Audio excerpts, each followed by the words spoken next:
Everyone is waiting for a grand announcement, a sudden bank holiday, a weekend summit in Switzerland, or a dramatic television address where world leaders announce the global monetary reset. But you're looking in the wrong direction. The reset already started. It was not announced with fireworks. It was buried quietly inside boring, unread legislation. Washington has built a silent machine to manage a debt burden approaching $40 trillion. The math dictates that this debt cannot be paid back through taxes alone. It must be liquidated. Today, we are breaking down the exact modernized mechanism the government is using to trap capital, inflate away the debt, and execute the largest stealth wealth transfer in human history. For decades, financial commentators warned of a sudden collapse, a single day where markets shatter and the fiat system reboots. They point to historical precedents, looking for the next 1929 or 2008. But the architects of our financial system are aware of history. They know a sudden shock destroys public confidence. Therefore, instead of a crash, they opted for a controlled demolition of your purchasing power. Consider the scale of the problem. A national debt of $40 trillion is an incomprehensible obligation. If any administration tried to pay that down through traditional austerity, slashing programs and hiking taxes to historical highs, they would trigger a devastating depression. The political class refuses to commit political suicide, so they chose the only viable alternative. They chose the invisible reset. This reset does not rely on taking money directly from your checking account, where you can see the deduction. Instead, it relies on fundamentally changing the financial plumbing underneath the economy. It relies on financial repression, a stealth tax levied through persistent inflation while locking your money into vehicles that yield absolutely nothing. You are probably thinking you are safe because you diversified. Perhaps you bought into the promise of decentralized finance, holding digital assets and stablecoins, believing you stepped outside the traditional fiat system. Unfortunately, that is exactly what they anticipated you would do. The true brilliance and ultimate danger of this new reset is that it completely co-opts the very escape hatches you thought you were using. The government realized they could not stop the digital currency revolution, so they legally captured it.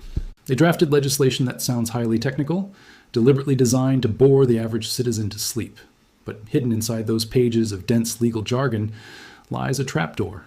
They quietly created a closed loop where your digital wealth inevitably flows back into funding their massive deficits. Throughout the rest of this presentation, we will dissect this hidden architecture. We will explore the historical precedent that miraculously cut the post-World War II debt burden from over 100% down to a mere 30% of gross domestic product without a single default. We will expose the one fatal flaw hidden in that old system and detail exactly how the newly implemented legislation permanently fixed it. By turning your digital dollars into a captive funding mechanism for the Treasury, this is the $40 trillion machine. To understand the trap they have built today, you have to look at the blueprint they used 80 years ago. Following World War II, the United States debt to gross domestic product ratio was sitting at roughly 120%. It was an absolute crisis. The nation had mobilized everything to win the war, but the financial hangover was staggering. Yet, over the next 3 decades, without a catastrophic default or devastating austerity measures, that ratio was slashed to roughly 30%. How did they achieve this miraculous economic feat? They did it through a stealth mechanism known by economists as financial repression. Financial repression is a specific set of policies designed to quietly transfer wealth from savers to the government. The mechanics are beautifully simple but incredibly destructive to your purchasing power. The Federal Reserve stepped in and legally capped the interest rates on government bonds at precisely 2.5%. Meanwhile, inflation consistently ran much higher throughout the late 1940s and into the 1950s. Imagine your money is locked in a vault. If inflation is running at 6%, but your bank account only pays 2.5%, you're losing 3.5% every year. The government essentially taxed citizens through inflation while simultaneously paying them artificially low interest rates on their savings. It is a slow, quiet default. Nobody complains because the dollar amount in their bank account never actually goes down. If you put $1,000 into a savings bond, you still saw $1,000 on paper, plus a tiny bit of interest. But the hidden truth was that those dollars could buy significantly less food, housing, and energy. The government was literally inflating away its obligations. They paid back the massive war debt using dollars that were worth less. This was not an accident at all. It was a highly coordinated, deliberate strategy enacted by the Treasury and the Federal Reserve. They utilized patriotism, urging citizens to buy war bonds, while regulations forced financial institutions to hold massive quantities of government debt. The capital was completely trapped within the borders of the system. For 3 solid decades, savers unknowingly subsidized the liquidation of the national debt. By the time the 1970s rolled around, the debt to gross domestic product ratio had collapsed to roughly 30%. The politicians looked like geniuses, But the reality is that the American middle class silently footed the bill through their savings. The wealth transfer was absolute, seamless, and entirely legal. This blueprint worked flawlessly for a post-war industrial economy. It is the exact same formula they want to deploy right now. The goal is identical. Keep inflation higher than borrowing costs and let compound decay erase the $40 trillion national debt.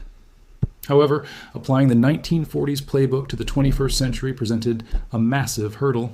The global financial architecture has evolved dramatically since the middle of the 20th century. In the past, the government could easily trap your money because cross-border capital flows were heavily restricted. If you wanted to move your wealth or buy gold to protect yourself, the law prevented you from doing so. The borders of the financial system were sealed tight. To pull off financial repression today, they needed a completely new set of tools to recreate that closed loop. They needed to artificially suppress yields while permanently trapping capital in a decentralized, borderless digital world, without anyone noticing the invisible bars on the new cage. There was one massive problem with trying to run the 1940s playbook today. Back then, the government had total control over where your money could go. Financial repression is dependent on one pillar, which is captive capital.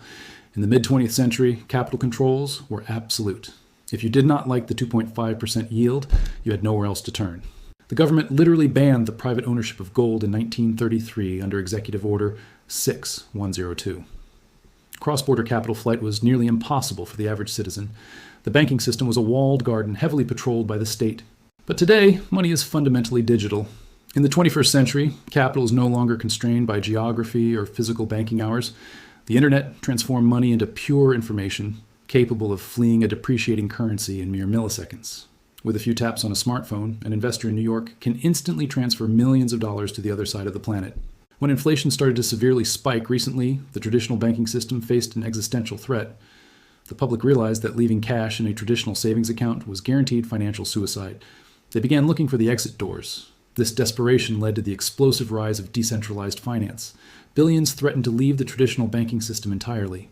This represented the ultimate nightmare scenario for the central planners in Washington. They cannot force people to buy low-yielding Treasury bonds.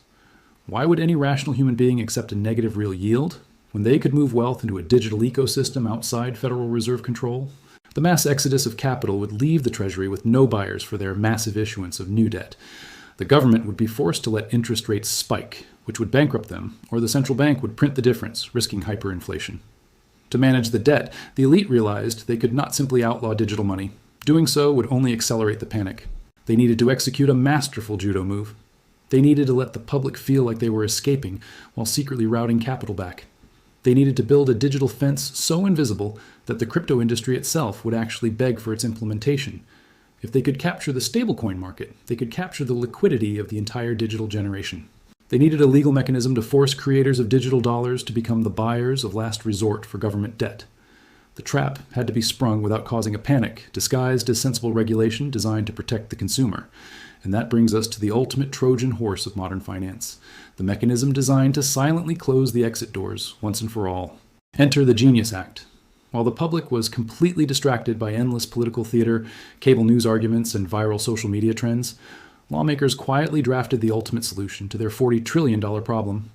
The legislation appears to be a simple regulatory framework for digital assets. The stated goal is consumer protection, ensuring that the next generation of stablecoins does not collapse and wipe out retail investors. But if you strip away the bureaucratic language and read the fine print, the true purpose is revealed. The Act legally requires stablecoin issuers to back their digital tokens one-to-one with what they classify as highly liquid, safe assets. And in the eyes of the global financial system, there is only one asset that fits that precise definition: the United States Treasury bill. Suddenly, the government has manufactured a massive, permanent, and captive buyer for billions, and eventually trillions, of dollars of their sovereign debt. Imagine you move $100,000 out of your checking account because you are terrified of inflation. You purchase 100,000 stablecoins. You feel incredibly smart. You think you have exited the matrix and protected your wealth by holding a digital asset on a blockchain. But what actually happens? The stablecoin company takes your money and immediately hands it to the government by purchasing United States Treasuries. Every time you buy a stablecoin, you're unknowingly handing your hard-earned cash right back to the very people who caused the inflation crisis. Your money did not escape the system. It was just routed through a digital middleman straight to Washington. The stablecoin issuer is now legally mandated to act as a funnel, vacuuming up global liquidity and using it to finance the deficit. But here's the truly sinister part. The law strictly bans these issuers from passing any of the interest earned down to you. It is an invisible tax engineered by the brightest financial minds, ensuring that the working class always foots the bill for government overspending. If the Treasury pays 5%, the company keeps the profit, and the government gets funding. But you, the holder, receive exactly 0%. You take on all of the inflation risk while they harvest all of the yield. You are providing the government with an interest-free loan. This is the ultimate evolution of the 1940s playbook. Back then, they capped yields at 2.5%. Today, they cap it at 0. The government realized they do not need to ban crypto if they can turn the biggest crypto companies into their largest bond buyers. They have effectively transformed the entire decentralized finance ecosystem into a synthetic central bank digital currency, forcing the digital economy to absorb their debt. The only loser in this equation is the citizen. By denying you interest, the government ensures your purchasing power slowly bleeds out through inflation. If inflation runs at 6% and your digital wallet pays you 0, you're silently losing 6% of your life energy every year. The Genius Act is not about consumer protection, it is about capital capture. It creates a one-way street where global liquidity enters but never leaves. You can trade your tokens 24 hours a day, feeling completely free. But the actual value is chained directly to the Treasury. The digital fence has been constructed, and the gates are now locked. The invisible wealth transfer is fully operational, siphoning the value of your labor. The trap has been triggered, and almost nobody even noticed. Stay vigilant, because the system always finds a way to keep you in the matrix. This is the modernized financial repression machine running at full maximum speed, and it is executing with ruthless efficiency. It perfectly solves their one glaring weakness. You truly believe you are escaping the traditional banking system by holding digital stablecoins, but the mathematical reality is that you have actually been corralled right back into directly funding the government. The central planners fully intend to keep the official rate of inflation at perhaps 3, 4, or even 5% over the next decade. They will intentionally ensure this inflation rate remains consistently above their average borrowing costs. Through this mathematically guaranteed process, the massive $40 trillion debt burden will slowly melt away in real economic terms. But we must remember a fundamental law of economics, that wealth does not just magically disappear into thin air. It simply transfers. It transfers directly from the purchasing power of your life savings, your wages, and your digital bank account straight onto the bloated balance sheet of the United States Treasury. You are literally paying off the national debt through the silent, invisible tax of persistent inflation, all while being legally barred from earning the interest that would otherwise protect you. Let us examine the devastating math behind this silent confiscation. If you hold $50,000 in a zero-yielding stablecoin for 10 years, and real inflation averages just 5% annually, you will lose nearly 40% of your total purchasing power.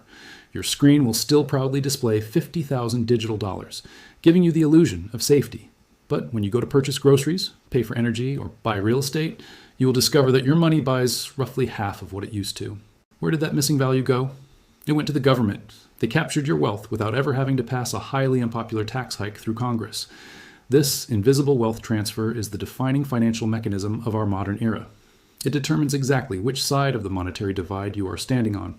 On one side, you have the government and the massive stablecoin corporations harvesting billions of dollars in risk-free yield. On the exact opposite side, you have the retail citizen absorbing 100% of the inflationary damage. They have successfully and legally weaponized the digital dollar against the very people who desperately sought refuge in it. This is not a conspiracy theory. It is the open, stated policy written plainly into the legislative text of the Genius Act. It is the exact same playbook they used to conquer the massive debt of World War II, but it has been beautifully modernized with cryptographic tokens and deep legislative moats. They intentionally built a system where they can print infinite amounts of currency, legally force you to hold it at 0% interest, and use the hidden decay of inflation to perfectly balance their catastrophic budget deficits. By trapping your capital inside this carefully designed legal architecture, Washington guarantees its own financial survival at your direct personal expense. The reset is not an event coming in the distant future. It is already here, systematically extracting your wealth minute by agonizing minute, day after day, without you ever receiving a single notification or bill in the mail. The monetary reset is not a future event. It is happening right now, in real time, every single second. The machine is written into law. So how do you position yourself? You must understand which side of this wealth transfer you are standing on. If you are holding assets that yield 0 while inflation runs hot, you are the fuel for their debt relief. To survive this, you must seek out hard assets. Assets that cannot be printed, diluted, or legally forced into yielding 0. The rules of the game have been permanently changed. It is time to adjust your strategy before the machine takes everything. Look for real estate, precious metals, or truly decentralized assets that operate completely outside this captured system. You need things that have genuine scarcity. Do not be the person holding the bag of depreciating digital fiat while the government balances its books. Subscribe to the channel to learn exactly how to build a portfolio that survives financial repression. The exit doors are closing.